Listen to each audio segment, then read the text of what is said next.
मोक्ष संन्यास योग।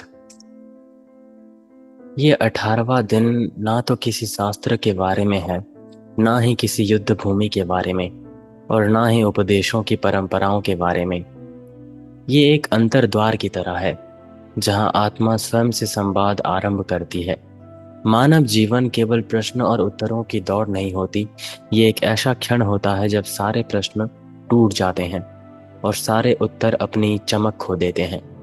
तब जो रह जाता है अंत में, वो एक विराट मौन कहलाता है। शून्यता का मौन नहीं, बल्कि पूर्णता का मौन, जहाँ सब कुछ मिल चुका होता है। और वही मौन है जो नदी में तब उतरता है जब सागर से वो मिल जाए। ये वही मौन है जो दीपक में उतरता है जब उसे ज्ञात होता है कि उसकी लौ कभी सूर्य से अलग ही नहीं थी। ये वही मौन है जो हृदय में उतरता है और खो छोड़ देता है, क्योंकि वो अपने आप से मिल चुका होता है। ये खामोशी पलायन नहीं, ये आगमन है। ये स्थिरता मृत्यु की नहीं, सच्चे जीवन की है। यह है कृष्ण के साथ शाश्वत संवाद।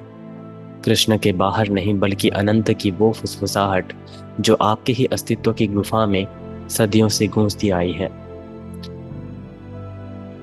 बहुत ही इम्पोर्टेंट चैप्टर है ये।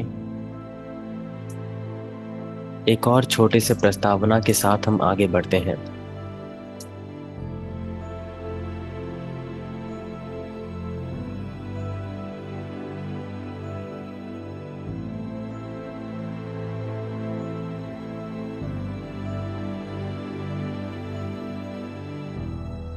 एक मार्ग जो विलुप्त हो जाए, ना तो कोई अंत बचे, ना ही कोई मार्ग बचे।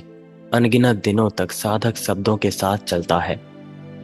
जो 17 दिन हमने इतने सारे सेशन किए, अनगिनत शब्दों तक, अनगिनत दिनों तक हमने शब्दों के साथ चला, विचारों के साथ चला, प्रश्नों के साथ चला, उसके बाद आकांक्षाओं के साथ हम चले। पर यहाँ इस दहलीज पर आकर यहाँ तक कि पद चिन्ह पे मिट जाते हैं। कल्पना कीजिए कि उस आकाश की जब भोर से पहले क्षण होता है, तारे अब भी टिमटिमा रहे हैं, किंतु क्षितिज पहले से ही प्रकाशमान हो चुका है। ये वो क्षण है जब रात और दिन एक दूसरे को आलिंगन करते हैं, जहां अंधकार प्रकाश का प्रतिरोध नहीं करता और प्रकाश अंधकार को नष्ट नहीं करता। एक मिलन है ये बस मिल जाते हैं, और उसी मिलन से एक नई स्पष्टता जन्म लेती है। इसी प्रकार ये संवाद अपने आप से, मतलब अपने सवेरे गहरे स्वर तक पहुंचता है। अब वो मार्गदर्शन पाने या फिर दिशा खोजने का विषय नहीं रह जाता। ये अब अपने आप से पहचान का क्षण बन चुका है। इसमें टोटल 8 पार्ट्स हैं और हर एक पार्ट बहुत ही इम्पोर्टेंट मैसेज कैरी करके रखा है। तो आप सब इसको अंत तक जरूर सुनना।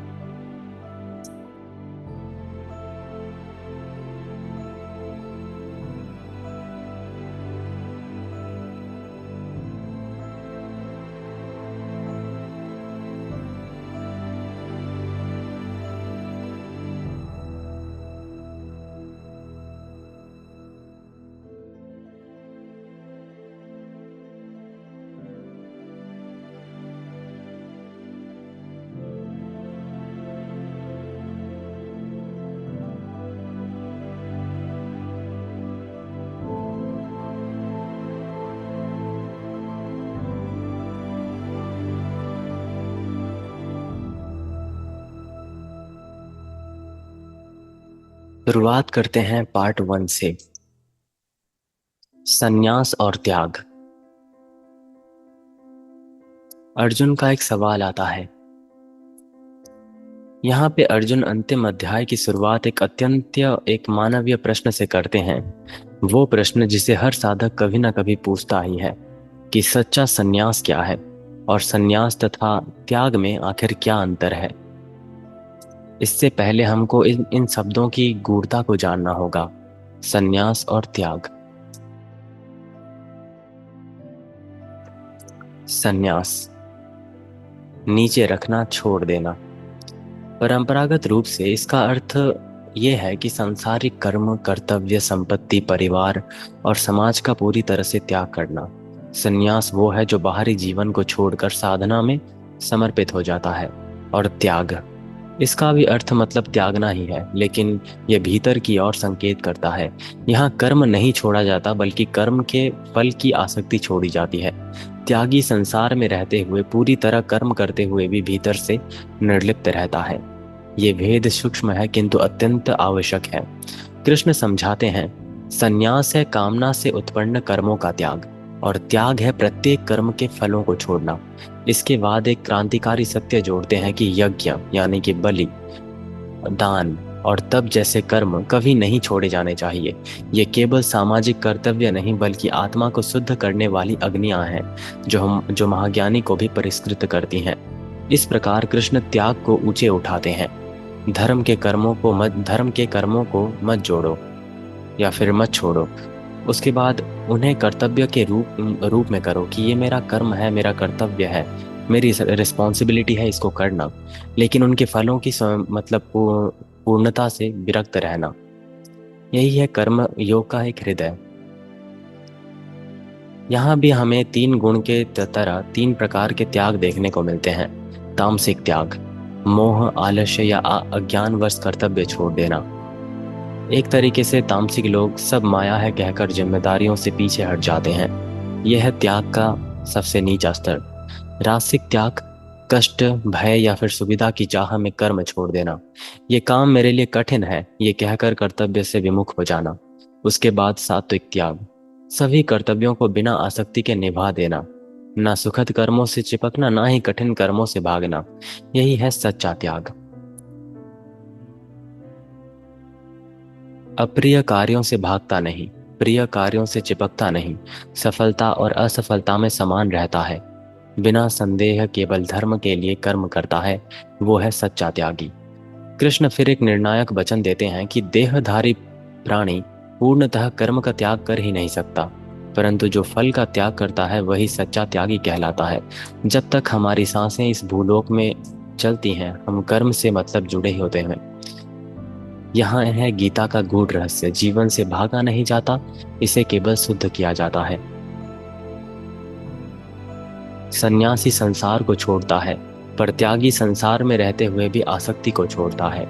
कृष्ण बाहरी बाहरी की मतलब अपेक्षा आंतरिक त्याग को मतलब श्रेष्ठ मानते हैं।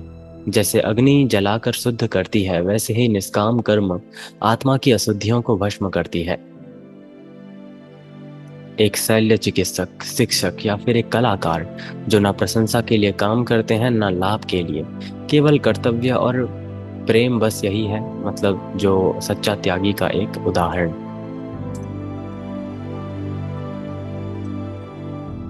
चलिए इसको थोड़ा एक अलग ही वे में समझते हैं, पार्ट 1 को, जो मैंने अपने हिसाब से लिखा है इसको।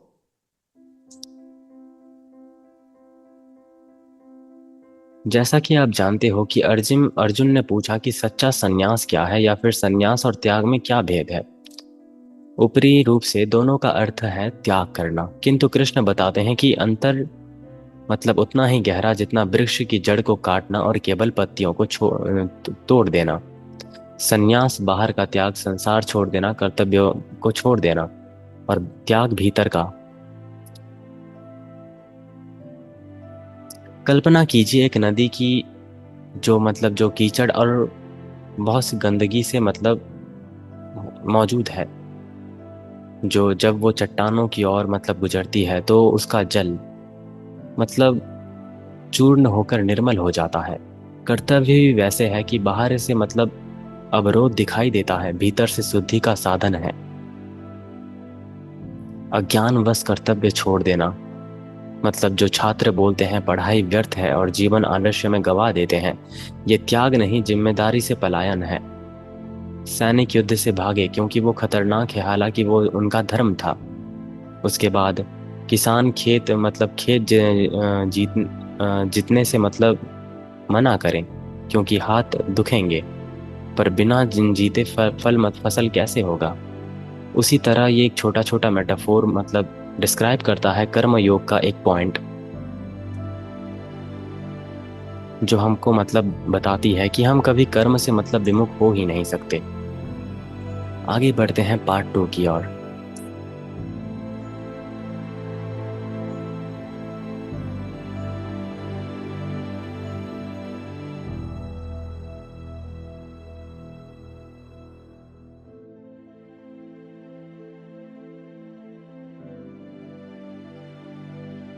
बिल्कुल, त्याग श्रेष्ठ है संन्यास से, क्योंकि संन्यास में एक बाहरी मतलब तौर पे हम कहीं ना कहीं विमुख हो जाते हैं संसार से।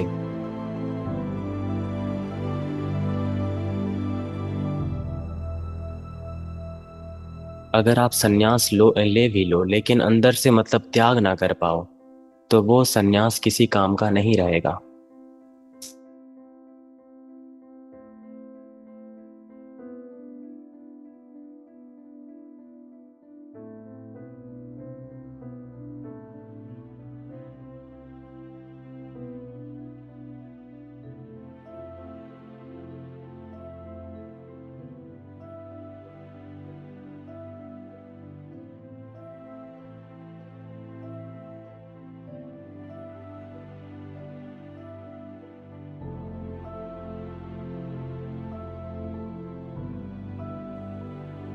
कर्म का तंत्र और उसका गूढ़ रहस्य। कर्म के 5 कारण। कृष्ण एक तीखे सत्य को आरंभ करते हैं। कोई भी कर्म केवल तुम्हारा नहीं है, हर कर्म 5 सूत्रों से बुना बुना होता है। अब ये ज्ञान धीरे धीरे आगे बढ़ेगा, क्योंकि जो पहला पार्ट था वो कहीं ना कहीं इंटरकनेक्टेड था हमारे कर्म योग के साथ। लेकिन अब पार्ट 2 के साथ हम 8 तक जाएंगे, और कैसे ये नॉलेज मतलब धीरे धीरे आगे बढ़ता है आप नोटिस करेंगे। यहाँ पे कर्म के 5 सूत्र या फिर कारण यहाँ पे दिए गए हैं। शरीर को अधिष्ठान कहा गया है, वो मंच जिस पर कर्म खेला जाता है, बिना रंगमंच, बिना कोई नाटक नहीं। उसके बाद कर्ता यानी कि आत्मा, वो चेतन ज्वाला जो गति देती है। उसके बाद करण यानी कि इंद्रियां या फिर वो मन, वे साधन जो कर्म को अंजाम देते हैं। उसके बाद चेष्टा या प्रयास, वो संकल्प, वो ऊर्जा का प्रवाह है। उसके बाद दैव या फिर ईश्वरीय विधान कह लीजिए, वो अदृश्य हाथ जो हर परिणाम को मोड़ देता है। धनुष से छोड़े गए बाण को देखिए, वो धनुष है हमारा शरीर, धनुर्धर है आत्मा, डोरी और बाण है इंद्रियां और मन, और डोरी खींचना प्रयास है, हवा और अदृश्य परिस्थितियां देव हैं। बाण लगे या चूके, क्या इससे केवल मैंने किया है कह सकते हो आप? बिल्कुल नहीं। हर कर्म अनेक शक्तियों की बुनावट है। इसी को बुद्धिज्म में प्रत्युत्य समुत्पाद कहा जाता है, कि उस धनुष की तरह, धनुष जो हमारा शरीर है और आत्मा जो धनुर्धारी है, और डोर और बाण हमारे इंद्रियां और मन है, और डोर खींचना हमारा प्रयास है, और जो हवा और या फिर जो अदृश्य परिस्थितियां हैं जो उस बाण को चार मतलब कहीं भी मतलब ढकेल सकती हैं, वो हमारे हाथ में नहीं होता। उसी तरह यूं ही नहीं, कर्म योग में कृष्ण चिल्ला चिल्ला कर बोले हैं कि फल पर तुम्हारा कोई अधिकार नहीं, और कोई कुछ कह नहीं सकते ये तुम्हें मिलेगा या ना मिले, क्योंकि ये दैवीय विधान की तरह है। ये डिपेंड करता है ईश्वर को, मतलब या फिर ये कह सकते हैं कि ये हायर कॉन्शियसनेस का मतलब निर्णय होगा कि आपको वो मिलेगा या ना मिलेगा, क्योंकि नदी को कंट्रोल करना इम्पॉसिबल है।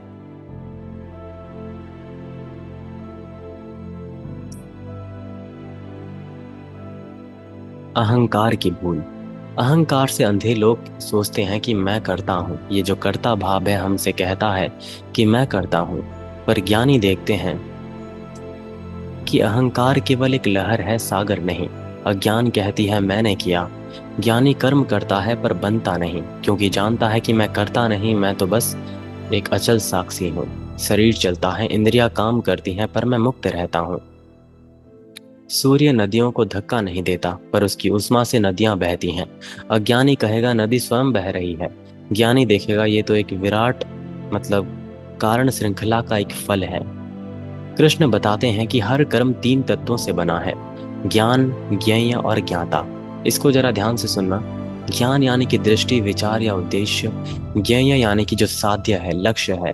और ज्ञाता यानी कि वो चेतन जो जानता और खोजता है। इस प्रकार मतलब इसी प्रकार कर्म भी 3 अवयवों से बने हैं। साधन यानी कि इंद्रियां, शरीर और मन, और स्वयं कर्म बना है। और उसके बाद कर्ता, ये मतलब ढांचा दिखाता है कि कर्म कभी सरल नहीं होता, बल्कि त्रिकोणीय बलों के मतलब संभव होता है, त्रिकोणीय बलों के सहारे।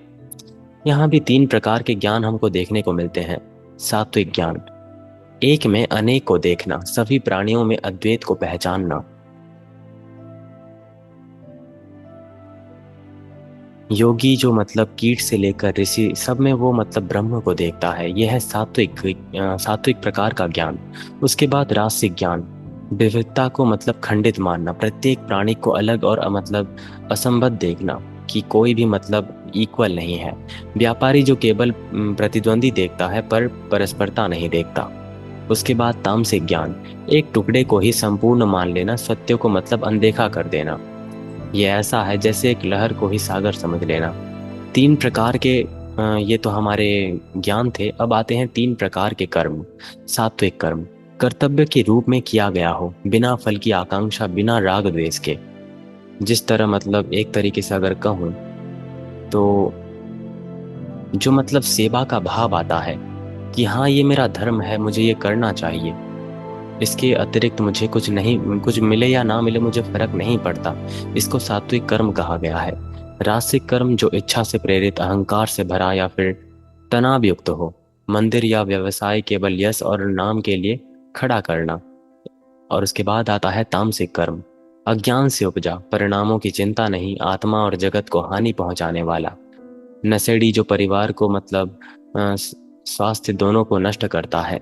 उसी तरह ये त्रिगुणात्मक रूप में यहाँ पे फिर से वर्णित किया गया है। अब आता है कर्ता, यानी कि जो कर्ता भाव है हमारे अंदर कि मैं करता हूँ।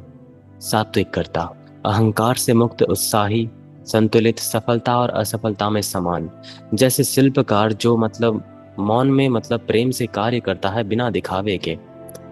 एक तरीके से हम जो हमारी सोच ही ऐसी छोड़ बचपन से है कि केवल अच्छी चीजें ही अच्छी होनी चाहिए, मतलब कुछ भी हमारे जीवन में बस अच्छा होना चाहिए। लेकिन हम नजरअंदाज करते हैं हमारे दुखों को, हमारे अंधकार को। हमारे साथ जो बुरा होता है वो बहुत बुरा कहा जाता है, लेकिन इन रियलिटी आपकी अच्छाई का, आपकी भलाई का क्या वैल्यू रहेगा अगर बुराई नाम की चीज ही ना हो तो, या फिर उसका ऑपोजिट कुछ बचे ही ना तो। उसके बाद राजसिकर्ता, लोभी, हिंसक, अस्थिर, यश की लालसा में डूबा हुआ। जैसे योद्धा जो केवल सत्ता और प्रसिद्धि के लिए युद्ध करता हो। तामसिकर्ता, आलसी, हठी, बेईमान या फिर लापरवाह। जैसे वो व्यक्ति जो तब सो रहा है जब उसका घर जल जल रहा है। यही है हमारे त्रिगुणात्मक संसार की त्रिगुणात्मक ज्ञान, जो था ज्ञान, कर्म और कर्ता।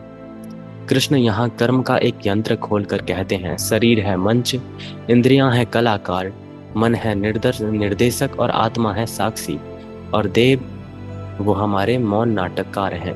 बालक सोचता है कि वो खिलौना मतलब गाड़ी चल रहा है, पर वास्तव में गाड़ी चल रही है हमारे। एक तरीके से अगर खिलौने का एग्जाम्पल दूं तो जो बैटरी या फिर कुछ भी एक ऐसा मेटाफोर आप ले सकते हो जो कर्ता का भाव हमारे अंदर आता है। इन रियलिटी अदृश्य ऊर्जाएं हमारे काम में आती हैं। इलेक्ट्रिसिटी का एग्जाम्पल ले लीजिए आप।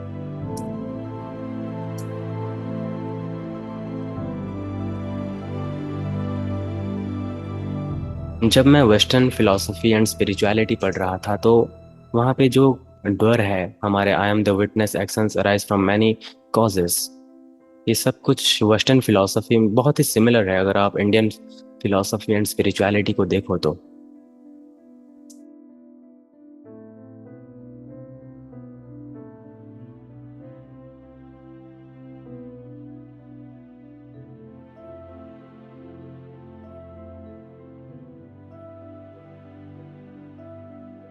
कहीं ना कहीं कृष्ण यहाँ पे 18 नंबर चैप्टर पे वही चीज को रिपीट करते हैं अलग अलग तरीकों से। एंड में बोलते हैं कि ये जो नॉलेज मैंने तुमको प्रोवाइड किया ये सब कुछ तुमको अब भूलना है।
कुछ छोड़कर भाग जाना कॉन्सेप्ट, कुछ छोड़कर भाग जाना। आप जहां भी जाओ, ये कर्म, ये मृत्यु, ये बंधन हमारे पीछा नहीं छोड़ते। इसीलिए यूं ही नहीं कृष्ण ने त्याग को चुना संन्यास के बजाय। पार्ट 3 में आता है बुद्धि, धृति और सुख। हमारे आंतरिक जीवन के दो स्तंभ, कर्म, ज्ञान और कर्ता का विवेचना करने के बाद अब कृष्ण हमारे भीतर के उपकरणों का एक मानचित्र दिखाते हैं। इंटेलेक्ट एंड डिटर्मिनेशन, बुद्धि और धृति। बुद्धि यानी कि वो दिशा सूचक जो बताती है कि क्या धर्म है, क्या अधर्म है, क्या बंधन है और क्या मुक्ति है। धृति यानी कि डिटर्मिनेशन, वो संबल है या रिसोर्स है जो इच्छाओं या फिर भय और दुख के तूफानों में हमें स्थिर रखता है। और जैसे सब कुछ तीन गुणों से रंगा हुआ है, वैसे ही बुद्धि और धृति भी है। तीन प्रकार की बुद्धि है, सात्विक, रासिक और तामसिक। स्पष्ट रूप से मतलब जो भेद करती है, सात्विक बुद्धि धर्म और अधर्म, बंधन और मुक्ति, क्या करना चाहिए और क्या नहीं। उसके बाद रासिक बुद्धि धुंधली और भ्रमित, धर्म को अधर्म समझती है, कर्तव्य को वैकल्पिक समझती है। तामसिक बुद्धि अंधी और उलट बुद्धि है ये, अधर्म को धर्म मान लेना, असत्य को सत्य मान लेना। उसी प्रकार तीन प्रकार की धृति है।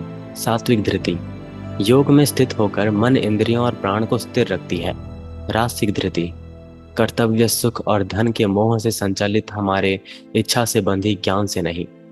उसके बाद तामसिक धृति अज्ञान में हटी, भय, शोक, निराशा और अहंकार से चिपकी हुई। तीन प्रकार के सुख भी मौजूद है। सात्विक सुख जो प्रारंभ में विष समान और अंत में अमृत लगता है, संयम, ध्यान और आत्मज्ञान से उत्पन्न, एक तरीके से एक कड़वी औषधि जो हमारे रोग को मिटा दे। उसके बाद रासिक सुख शुरुआत में अमृत समान पर अंत में विष बन जाती है। इंद्रियां, स्पर्श, रोमांच या फिर भोग से जन्मा हुआ है। खारा जल पीना क्षण भर में मतलब प्यास बुझाता है, पर अंतहीन में मतलब वो प्यास जगाता है। तामसिक सुख अंधकारमय, आत्मा को ढक देने वाली, आराम से अंत तक मतलब शून्य है ये। आलस्य, निद्रा, उपेक्षा और नशे से उपजा हुआ ये तामसिक सुख है। कृष्ण कहते हैं कोई भी प्राणी तीन गुणों से परे नहीं होता, ना पृथ्वी पर ना ही ऊंचे लोकों पर। जैसे कोई प्राणी मतलब एक तरीके से ग्रेविटी से बच नहीं सकता, वैसे ही कोई आत्मा सत, रज और तम जैसी शक्तियों से बच नहीं सकता। प्रश्न ये नहीं कि गुण है या नहीं, प्रश्न ये है कि क्या तुम उन्हें पहचानते हो और उनसे ऊपर उठते हो। बुद्धि दीपक है, यदि ये सात्विक है तो पथ दिखाती है, यदि रजोगुण है तो धुआं है या फिर धुंधली कर देती है, और यदि तमोगुण है तो बुझ जाती है। और धृति जड़ है, यदि निर्मल जल पीती है तो वृक्ष हरा भरा होता है, यदि विष पीती है तो वृक्ष सूख जाता है। और सुख है हमारा फल, यदि सात्विक है तो मधुर और पोषणकारी है, यदि रासिक है तो बाहर मीठा भीतर कड़वा है, यदि तामसिक है तो सड़ा हुआ और निरस है। बुद्धि निर्णय करती है, धृति टिकाए रखती है और सुख परिणाम दिखाता है। ये तीनों मिलकर आत्मा की नियति को गढ़ते हैं, पर केवल तब जब वे सातों मतलब सत्वों में प्रवाहित हों, तो ये मुक्ति की सीढ़ियां बन जाती हैं।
अब आता है एक इम्पोर्टेंट पार्ट जो वर्ण और धर्म के कर्तव्य के बारे में है।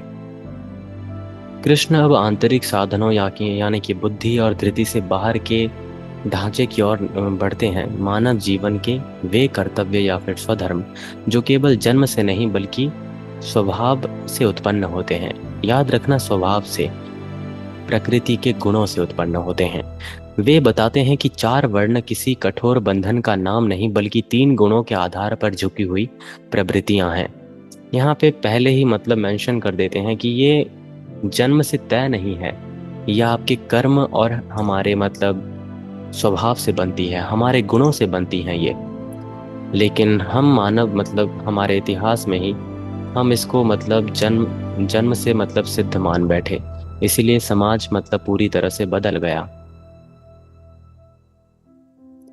जैसा कि आप जानते हो, चार प्रकार के हमारे ब्राह्मण, क्षत्रिय, वैश्य और शूद्र। ब्राह्मण जो सात्विक प्रवृत्ति माने जाते हैं, ज्ञान, शिक्षा और संयम।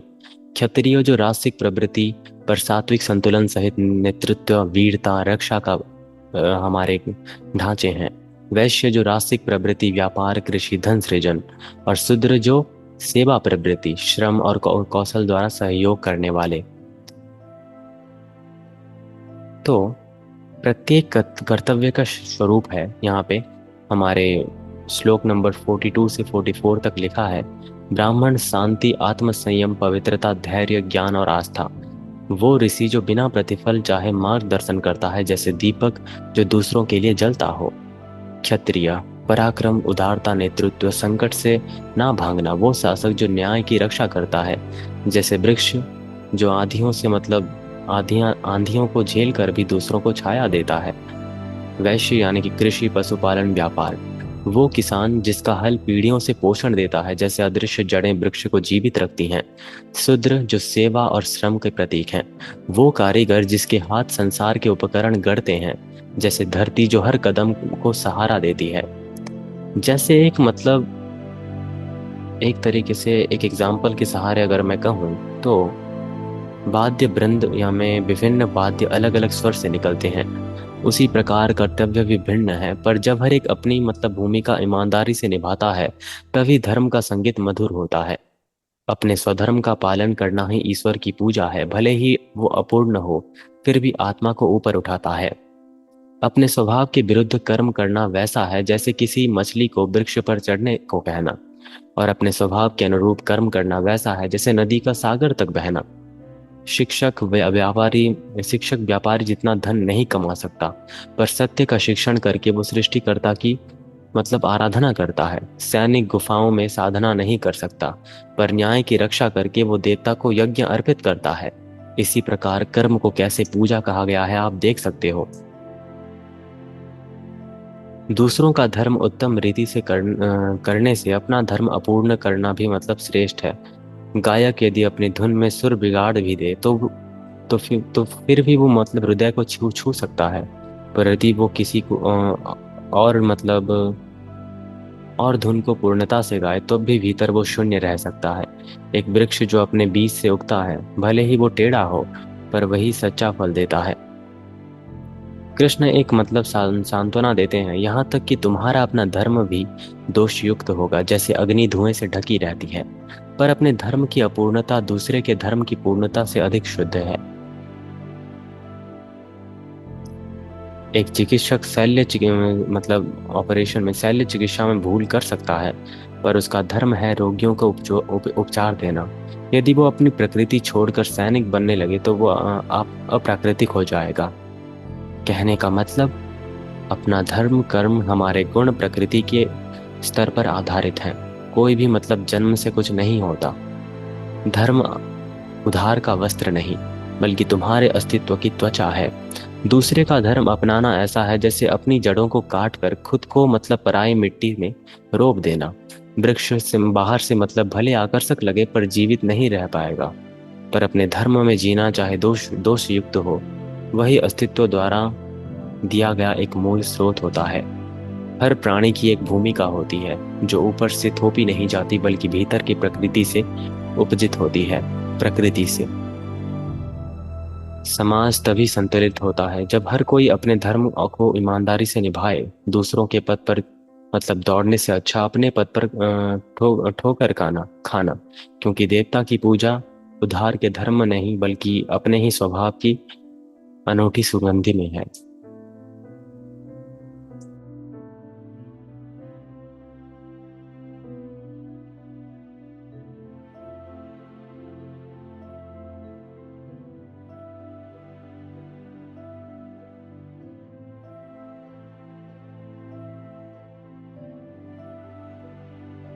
अगर आप सीकिंग करते हो एनलाइटमेंट को, आत्मज्ञान को, पीस को, अगर आप शांति चाहते हो तो इन चीजों से आपको दूर रहना होगा जो समाज ने बनाई है।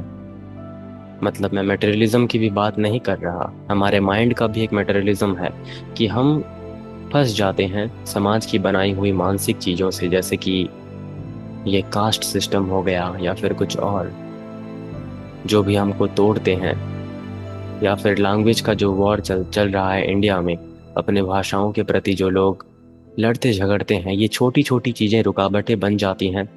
एनलाइटमेंट पाना बहुत दूर रह जाता है।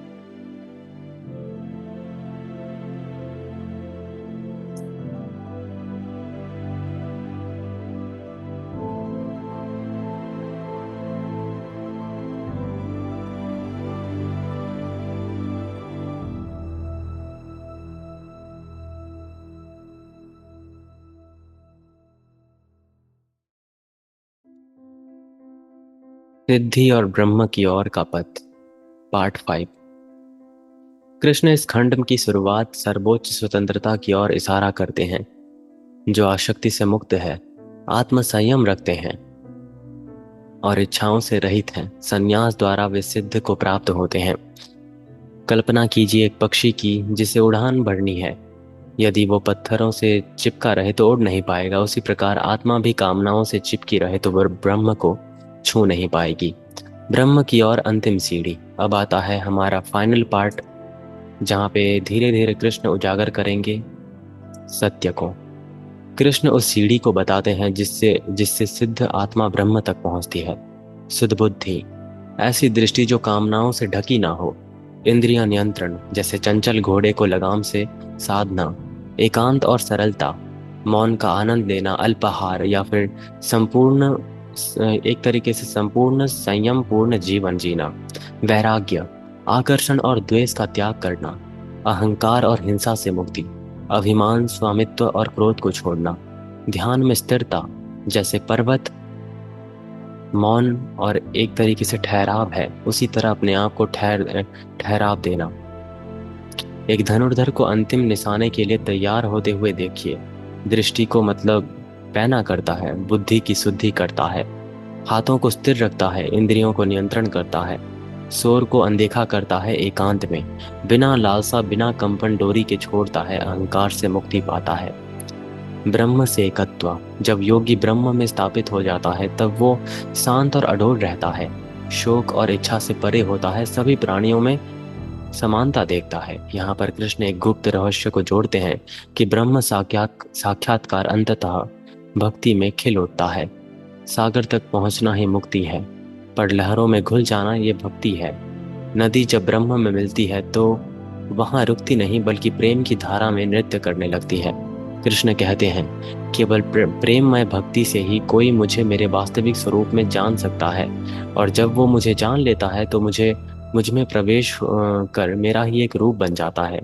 यहाँ कृष्ण परम विरोधाभास को प्रकट करते हैं। ज्ञान तुम्हें ब्रह्म तक पहुंचाता है, पर केवल प्रेम, समर्पण और भक्ति तुम्हें कृष्ण के दिव्य स्वरूप में मिलवा देती है। संन्यास पात्र को साफ करता है, ब्रह्म साक्षात्कार उसमें निर्मल जल भरना होता है, पर भक्ति वो क्षण है जब स्वयं पात्र सागर में घुल जाता है। मुक्ति बिना प्रेम प्रेम के प्रेम का ऐसा है जैसे तारों से खाली आकाश, विस्तृत तो है पर सुनसान। जब भक्ति जागती है तो वो आकाश तारों से जगमगा उठता है। संन्यास शुद्ध करता है, अनुशासन तैयार करता है, ब्रह्म मुक्त करता है, पर केवल भक्ति पूर्ण दैवत्य को प्राप्त करवाती है।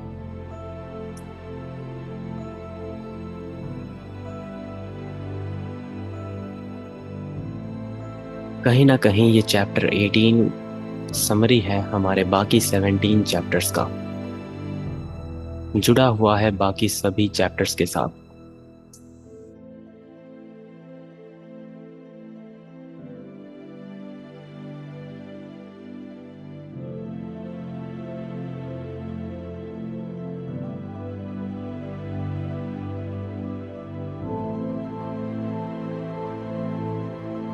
अब आता है the supreme secret of surrender.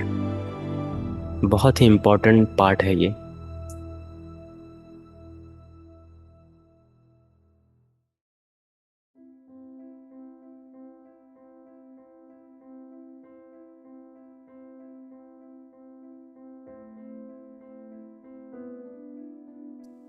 परम रहस्य, समर्पण, मुक्ति की एक अंतिम फुसफुसाहट। कृष्ण अब मतलब करुणामय मार्गदर्शक की तरह बोलते हैं।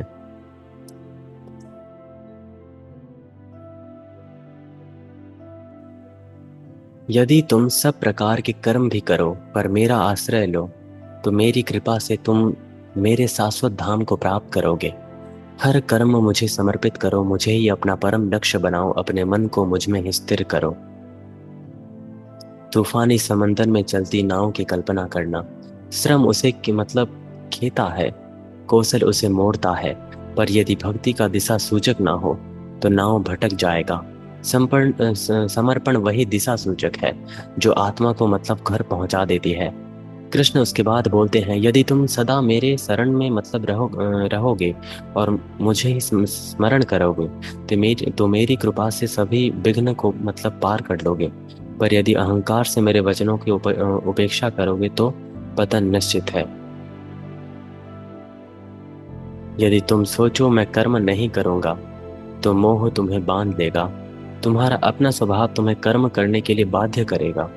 अग्नि नहीं कह सकती कि मैं जलाऊंगी नहीं, जल नहीं कह सकता मैं बहूंगा नहीं। इसी प्रकार आत्मा भी अपने स्वभाव से इनकार नहीं कर सकता।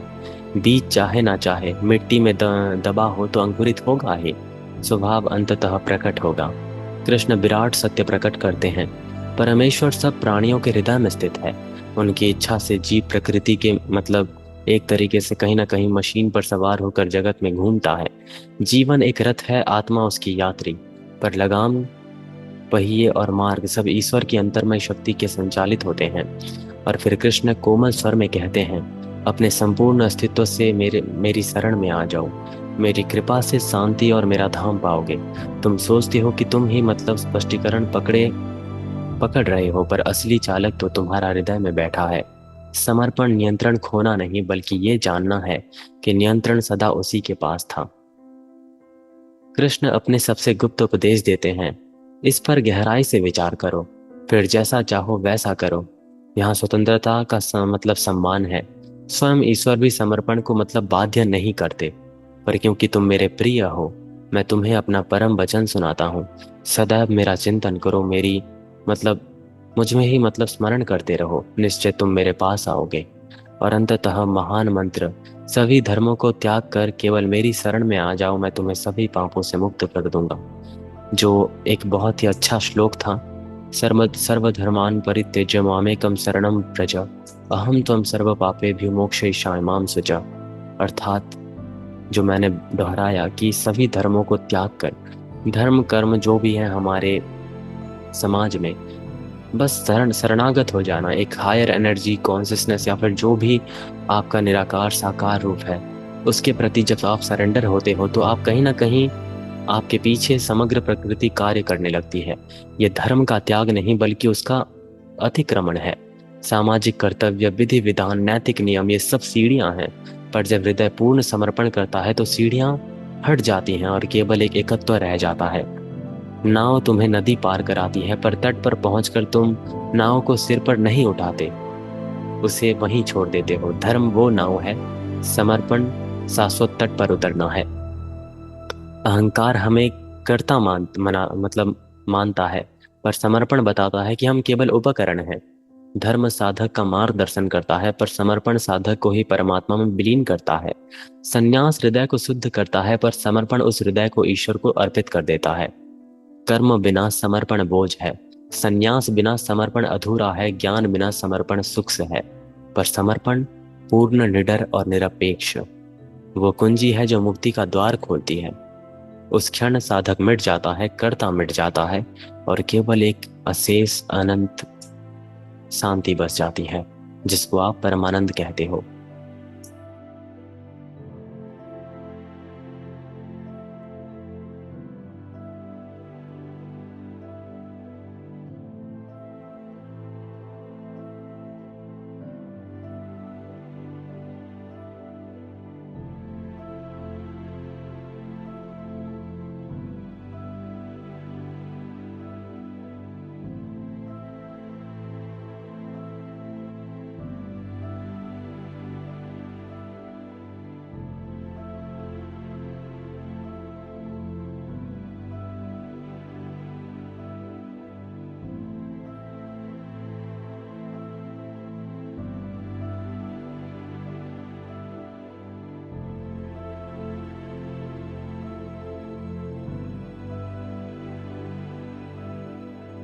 गीता का उपदेश, अध्ययन और श्रवण, ये भी एक तरीके से मतलब इम्पोर्टेंट पार्ट है।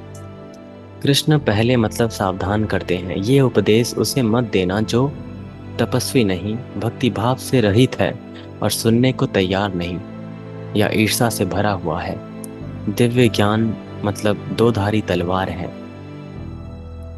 अयोग्य हाथों में ये भ्रम और मतलब दुरुपयोग बन जाती है, परंतु सच्चे साधक के लिए ये मुक्ति का द्वार है।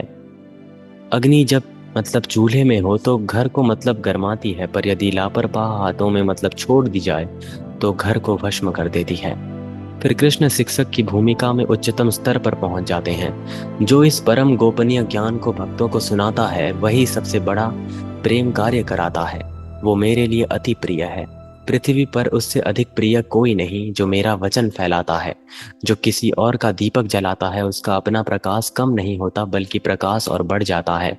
वृक्ष के नीचे बैठे ऋषि का शिष्य को समझाना, माँ का बच्चे को धर्म सिखाना, भक्त का मित्र को गीता का संदेश सुनाना, ये सब ईश्वर के प्रेम के उपकरण हैं। जो इस पवित्र संवाद का अध्ययन करता है, वो ज्ञान यज्ञ के द्वारा मेरी पूजा करता है। गीता का अध्ययन या मनन स्वयं एक यज्ञ है। ज्ञान की अग्नि में ध्यान और श्रद्धा अर्पित करना ही उपासना है। जैसे अग्नि में घी अर्पित करना यज्ञ है, वैसे ही इन श्लोकों में ध्यान अर्पित करना भी पूजा है। जो केवल श्रद्धा से सुनते हैं बिना ईर्ष्या के, वे भी पापों से मुक्त होकर शुभ लोकों को प्राप्त करते हैं। विद्युता से अधिक महत्व रखती है श्रद्धा। सिर्फ सुनना भी यदि हृदय खुला हो, अनुग्रह का स्पर्श कराता है। प्यासा व्यक्ति पानी की मतलब रसायन शास्त्र नहीं जानता, फिर भी उसे पीकर तृप्त और ताजगी भर जाता है। ज्ञान को खोजना मतलब खोजने की तरह जमा करना नहीं चाहिए, पर इसे लापरवाही से मतलब बिखेरना भी नहीं चाहिए। ये मतलब योग्य को भी मतलब श्रद्धा के साथ देना चाहिए। जैसे बीज केवल उर्वर मिट्टी को मतलब मिट्टी में बोया जाता है। शिक्षक ईश्वर का वाणी द्वारा मतलब बनता है, शिष्य पात्र बनता है, श्रवण स्वयं एक उपासना बन जाती है। पवित्र ज्ञान को प्रेम और सावधानी से बांटना चाहिए। इसे सीखना सर्वोच्च सेवा है। इसका अध्ययन करना पूजा है, और इसका श्रवण करना भी मुक्ति का मार्ग है। गीता केवल कृष्ण और अर्जुन का सम्मान नहीं, ये अनंत काल तक गूंजने वाला एक संवाद है। शिक्षक और शिष्य के बीच, आत्मा और परमात्मा के बीच, मौन और अनंत के बीच।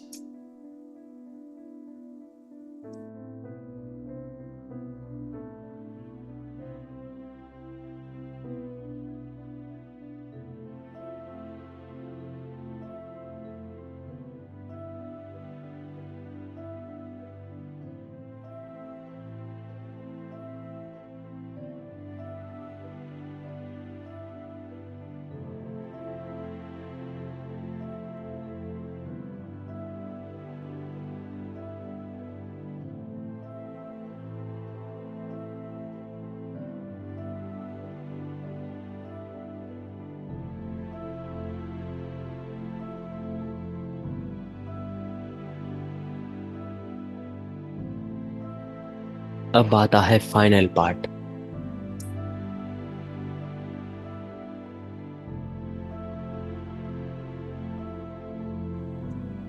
परम रहस्य समर्पण प्रकट करने के बाद कृष्ण ठहरते हैं और कोमल स्वर में अर्जुन से पूछते हैं, क्या तुमने इसे एकाग्र चित्त से सुना?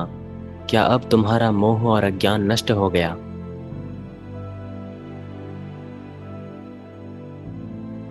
जैसे कुम्हार मिट्टी को आकार देता है पर भट्टी में रखने से पहले पूछता है, क्या तुम रूप धारण करने को तैयार हो या अभी कोमल ही रहना चाहते हो? कितना डीप है ये अगर आप देखो तो। अर्जुन स्पष्टता से उत्तर देते हैं, मेरा मोह नष्ट हो गया है, आपकी कृपा से स्मृति लौट आई है, मैं संशय से मुक्त हूं और आपके वचनों के अनुसार ही मतलब आचरण करूंगा। जो धनुष कभी हाथ से छूट गया था अब दृढ़ पकड़ में है, अहंकार से बिल्कुल नहीं बल्कि विश्वास से। संजय जो धृतराष्ट्र को ये संवाद सुना रहे हैं विस्मय से भरकर कहते हैं, व्यास की कृपा से मैंने ये परम रहस्य योग स्वयं कृष्ण के मुख से सुना। जब जब इस अद्भुत संवाद को स्मरण करता हूँ मेरा आनंद अनंत की ओर उठ जाता है। जब जब कृष्ण के विराट रूप को याद करता हूँ तो रोमांच से भरा रोम रोम खड़ा हो जाता है, बल्कि साक्षी भी रूपांतरित हो जाता है। यहाँ पे कोई श्रोता नहीं, सत्य केवल कहने वाले और सुनने वाले के बीच नहीं बल्कि देखने वाले और आलोकिता के बीच होता है। जैसे दूर से बिजली देखना, चाहे सीधे ना गिरे पर उसकी चमक आत्मा को झकझोर कर देती है, वैसे ही गीता की गूंज आत्मा को जागृत कर देती है। संजय अमर घोषणा के साथ गीता का समापन करते हैं, जहाँ योगेश्वर श्री कृष्ण है और जहाँ धनुर्धर अर्जुन है वहाँ निश्चय ही विजय, समृद्धि, धर्म और शाश्वत कीर्ति है।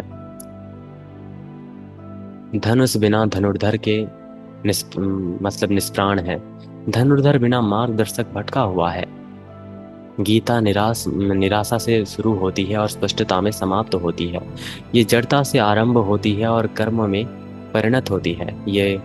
ये मतलब मैं युद्ध नहीं करूंगा से शुरू होती है और मैं आपके वचनों के अनुसार करूंगा पे समाप्त होती है। एक फाइनल चीज बची हुई है यहाँ पे।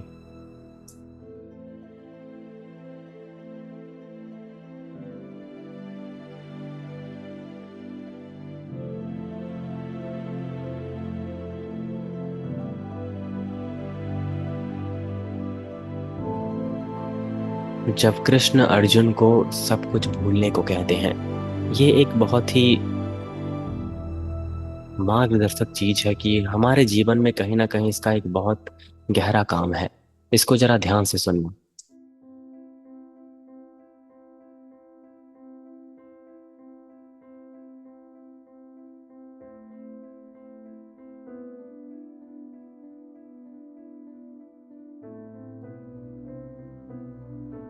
हे प्रिय अर्जुन, तुमने प्रश्नों का बोझ उठाया है, शास्त्रों का भार संभाला है, कर्तव्यों का शोर सुना है।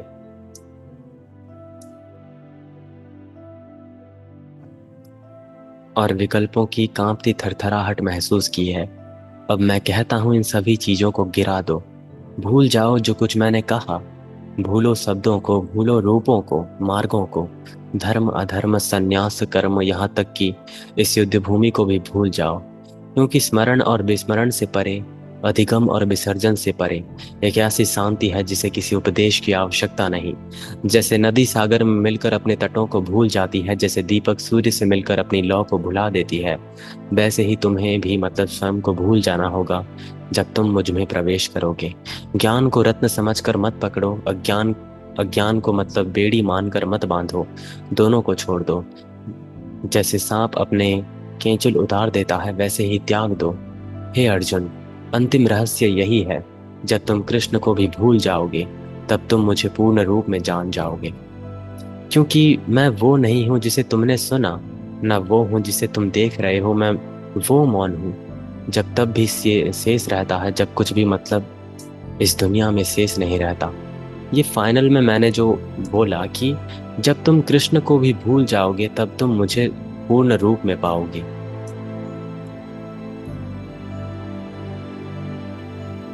एक रहस्य है यहाँ पे, जब आप व्यक्तित्व, नाम, वचन, क्रिया, कर्म, धर्म, जितनी भी डुअलिटी से भरी चीजें हैं, मटेरियलिज्म, फिजिकल वर्ल्ड जो भी है, यहाँ पे आपको शून्यता की एक झलक मिलेगी।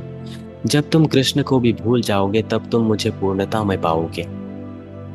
वो अपने आप को भी मतलब भुलाने की बात कर रहे हैं, क्योंकि मैं वो नहीं हूं जिसे तुमने सुना, ना वो हूं जिसे तुम देख रहे हो।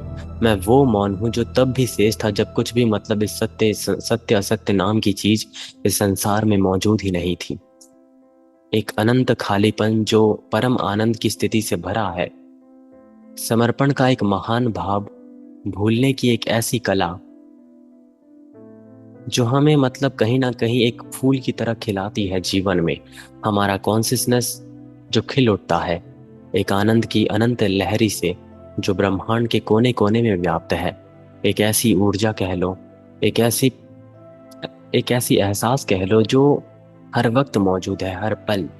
बस हमारे मन, इंद्रियों, इन सभी चीजों में एक समर्पण, एक गिरावट की भावना, एक त्याग की भावना लानी है। उसी क्षण हम अमरत्व को प्राप्त हो जाएंगे और आत्मज्ञान की स्थिति में अपने आप चले आएंगे।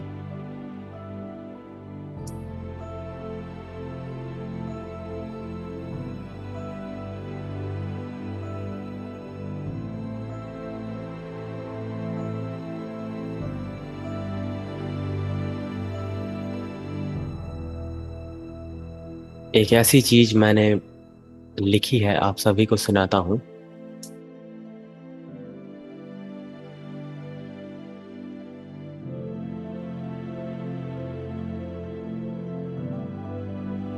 एक अंतिम मौन या फिर एक फाइनल साइलेंस।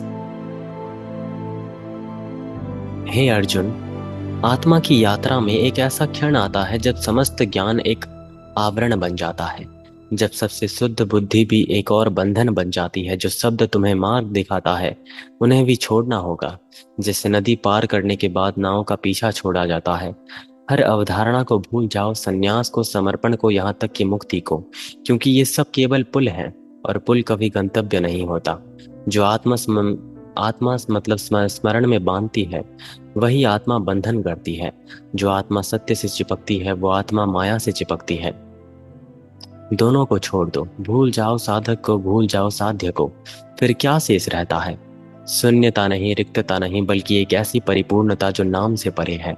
वो आकाश के समान है, ग्रह नक्षत्रों का धारण करता है फिर भी उनके जन्म मृत्यु से अछूता है।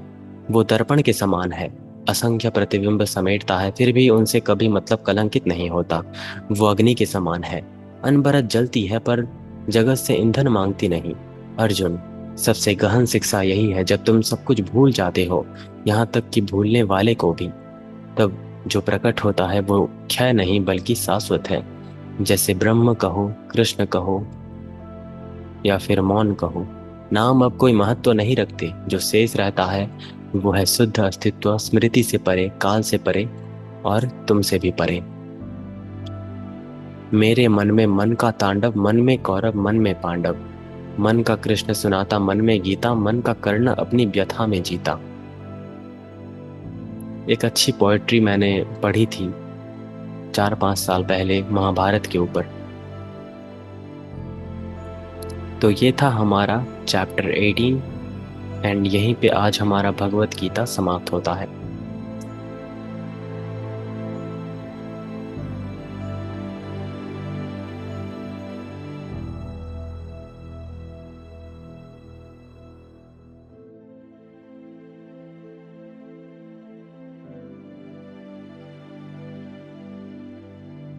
कोई भी आपके मन में सवाल हो, कुछ पूछना हो, कुछ कहना हो, आप यहाँ पे लिख सकते हो।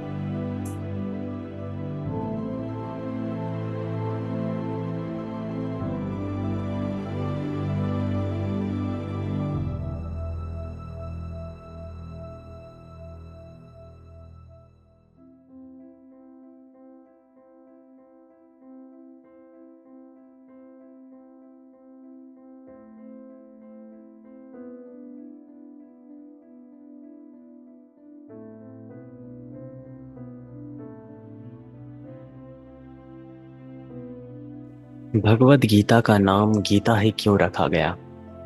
जैसा कि आप जानते हो, अगर इसके शाब्दिक अर्थ की बात कहूं तो गीता का मतलब है गाई हुई या फिर गाया गया एक गीत। ये संस्कृत का एक धातु गए यानी कि गायन करना से बना है, इसीलिए भगवत गीता का अर्थ है भगवान के द्वारा गाया गया गीत। गीता को केवल शास्त्र या ग्रंथ नहीं कहा गया, बल्कि एक गीत कहा गया है, एक सॉन्ग। ये एक फिलॉसफी नहीं बल्कि एक सजीव संगीत है, आत्मा को छू लेने वाली लय है। जैसे गीत में सुर, ताल और भाव मिलकर मनुष्य के हृदय में आंदोलित करते हैं, वैसे ही गीता में ज्ञान, भक्ति और कर्म एक साथ मिलकर आत्मा को जागृत करते हैं। गीता गाने से हृदय हल्का हो जाता है वे सॉरी गीत गाने से जैसे हृदय हल्का हो जाता है, वैसे ही गीता सुनने, पढ़ने से, कुछ भी करने से जीवन का बोझ हल्का होता है। गीत वो होता है जिसे सुनकर मन नाच उठे, और गीता वो है जिसे सुनकर आत्मा मुक्त हो जाए। गीता युद्ध भूमि में कृष्ण और अर्जुन के बीच हुआ एक संवाद है, पर यह संवाद तर्क शास्त्र या कानून की तरह कठोर नहीं बल्कि स्वाभाविक, प्रवाही और काव्यात्मक है। इसकी श्लोक रचना छंद में नहीं बल्कि गीत जैसी लय में प्रवाहित हुई है, इसीलिए इसे गीत कहा गया है। उपनिषदों में ज्ञान है, वेदों में मंत्र है, किंतु गीता में ज्ञान संगीत बनकर उतरता है। ये केवल पढ़ने के लिए नहीं, गुनगुनाने और जीने के लिए है।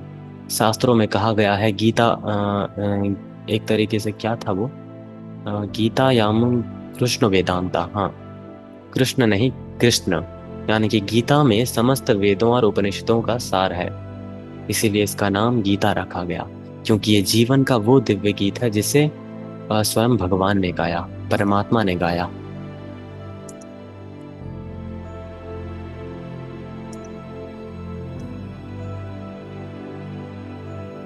हमने वेद उपनिषद में मंत्र सुने, बहुत सी चीजें सुनी, लेकिन एनलाइटमेंट की ही बात है, लेकिन इस गीता में एनलाइटमेंट को गाया गया है, जिसको स्वयं परमात्मा ने गाया। कभी श्लोक पढ़ते वक्त गीता का आपको ये ख्याल आया, अगर मैं अभी एक श्लोक बोलूं कि कर्मण्यवाधिकारस्ते मा फलेषु कदाचन, ये जो मेरे मुख से ये श्लोक अभी निकला, इमेजिन कीजिए कृष्ण के मुख से भी यही श्लोक निकला, कर्मण्यवाधिकारस्ते मा फलेषु कदाचन। तो हम कितने मतलब लकी हैं एक तरीके से कि ये जो श्लोक हजारों साल पहले कृष्ण द्वारा कहा गया था, ये आज हम अपने मुख से कह पा रहे हैं। तो ये कहीं ना कहीं पवित्रता हमारे अंदर लाती है।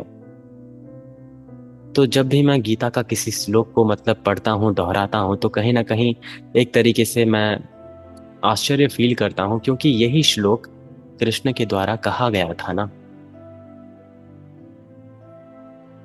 ये छोटी सी बात ही कहीं ना कहीं आपके रोंगटे खड़े कर देती है।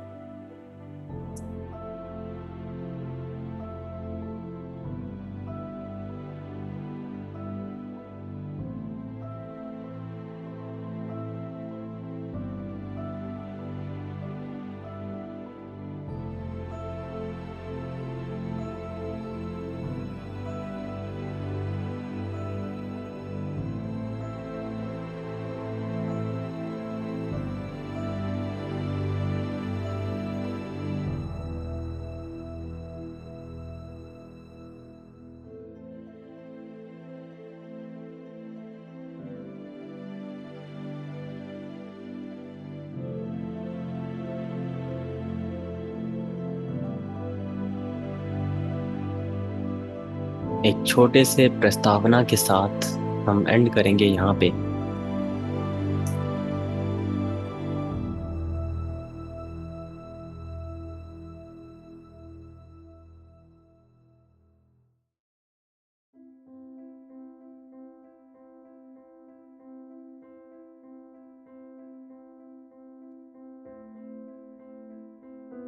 संवाद समाप्त हो गया, पर सत्य संवाद से समाप्त नहीं होता।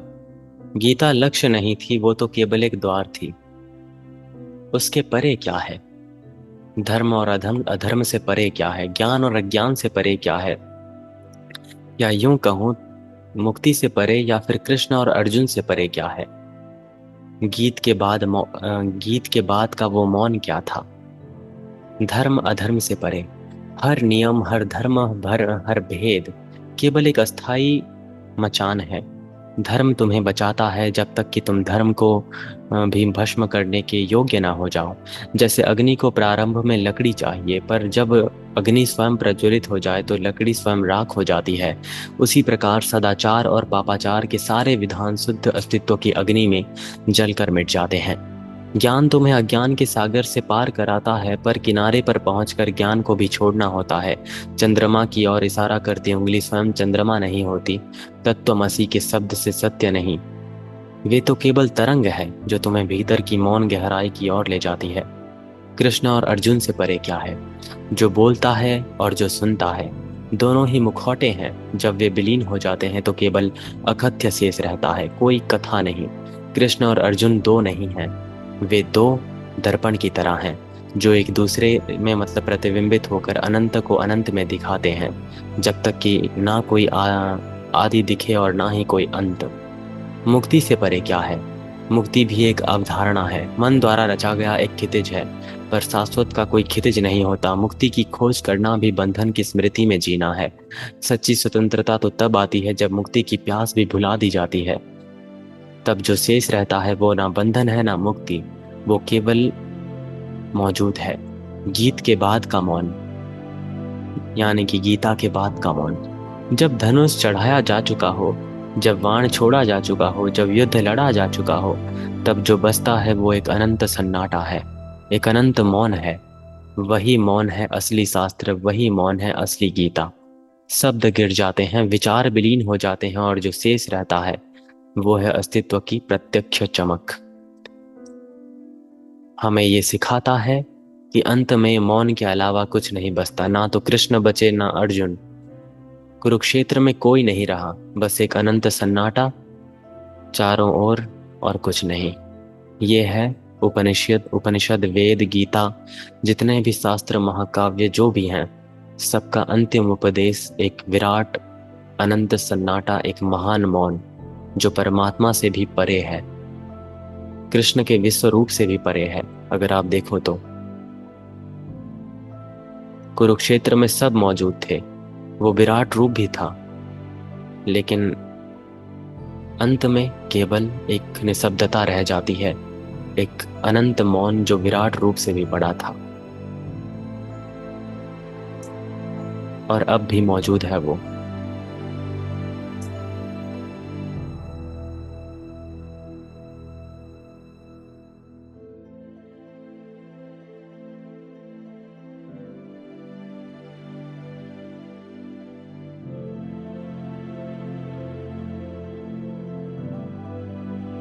तो आई होप ये 18 दिन की जर्नी आपको अच्छी लगी हो और आप सबको कुछ ना कुछ नया सीखने को मिला हो। एंड ये हमारी एंडिंग नहीं है, हम सब मिलके कहीं ना कहीं स्पिरिचुअलिटी में एक साथ आगे बढ़ेंगे, हर एक चीज़ों को एक्सपीरियंस करते हुए, हर एक चीज़ों को भुलाते हुए, छोड़ के अज्ञानता ज्ञान से परे इस रणभूमि में हम कहीं ना कहीं एक तरंग है मौन से उठी हुई। एक तरीके से अगर मैं एक म्यूजिकल इंस्ट्रूमेंट में एक म्यूजिक बजा दूं तो वो बजेगा एंड अंत में शांत हो जाएगा। उसी तरह हम भी एक म्यूजिकल नोट्स की तरह हैं, ब्रह्मांड और प्रकृति के इस चीज में बची हुई हैं, और उसके बाद हम धीरे धीरे मौन में वहीं विलीन हो जाएंगे।